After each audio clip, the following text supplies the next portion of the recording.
Was the head kick something you saw yourself finishing this fight with? I mean, everyone's talking about the Von Flue show coming in, and you changed it up a little bit on us. I did. Everybody know I got a really good high left kick. I caught him in the second round just by throwing it, just trying to see what's going to happen. And I caught him. I was surprised he didn't go down. And the third round, I use a measuring technique that I use all the time. I'm just taking my left hand out there, and he stuck his right hand out there. And then I came back the second time and did it, but I followed through my left kick. I mean, I did that. It landed perfectly. I pretty much knew it was over. I think that's the best knockout you've had. I know you've had some good ones in your career, but is that, I think, ranked number one? I mean, it's in the UFC, yeah. Well, yeah. Couldn't quite see afterwards. You jumped on the ring and looked like you were yelling or talking to somebody. Who were you talking to and what were you saying? No, because it was funny because DC turned his head. He was like, because when I knocked him out, I was walking. I seen him turn his head like, he was like, okay, I can't believe this just happened. And then I just pointed at him just to let him know I'm still here. Noticed that you were talking to Volkan just there, and you fought him not that long ago. What did you guys say to each other? We're just going to see each other again. You know, to be honest, that loss against him, I needed that. That was one of the pinnacle points of my MMA career. A lot of people have up and downs. When I first started off, I had my ups, and then after that, I had my downs.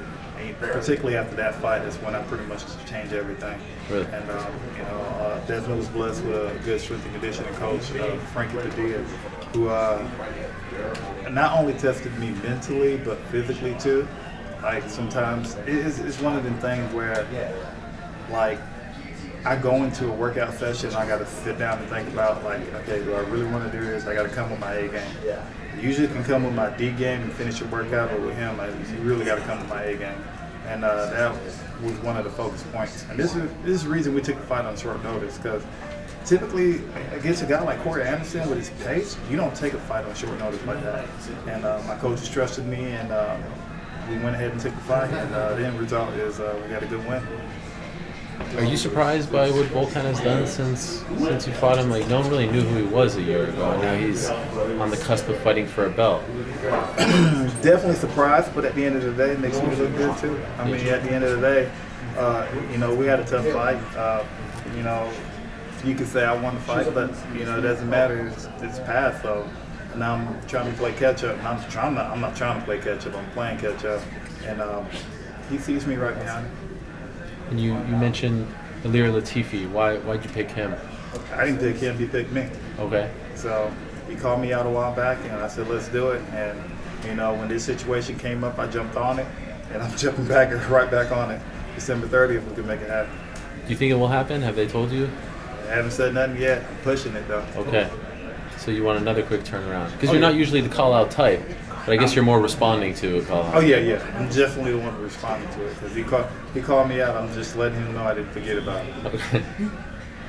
Does right now feel kind of reminiscent to you of the time when you were in Strikeforce and you went on that crazy streak of like fighting back to back to back, and you had a ton of wins in that stretch? I mean, does it feel like that to you a little bit? Yeah, it does. But luckily, these are kind of spread apart. I think when I was in Strikeforce, I had 3 fights within 7 weeks. That was a bit too much. That was a bit too much. Because I remember during my third fight, I remember telling myself, I was like, what's going on? I'm trying to motivate myself throughout the fight. I think I was completely exhausted, because those fights actually, all 3 of those fights went all 3 rounds. And it was just right after the fight was over, the next week I was in the gym training, getting ready for another fight. But these fights right here, I wouldn't say a little bit of break. I got about a month break. So if you know December 30th come around, it's about a 2-month break, I guess. It's not really a break, but you know, as long as I can keep myself active, my body feels strong, it's gonna get stronger, and I'm gonna keep going. That third round, you know, you kind of walked in there, you kind of seemed like you still had not a real sense of urgency. Did you feel like you had to fight to that point, or did you feel like you needed to finish it soon? Not necessarily. I knew that I was behind, so I knew I had to pull something out, and that's why I was telling myself, okay, just keep moving, keep moving, keep moving. You know, I knew he was going to try to take me back down, and there was a couple of times just like I was looking to land the uppercut, but you know, I just wanted to keep him at bay, and I knew the minute, you know, I was like, I just need to throw a good leg kick. and that high kick landed perfectly.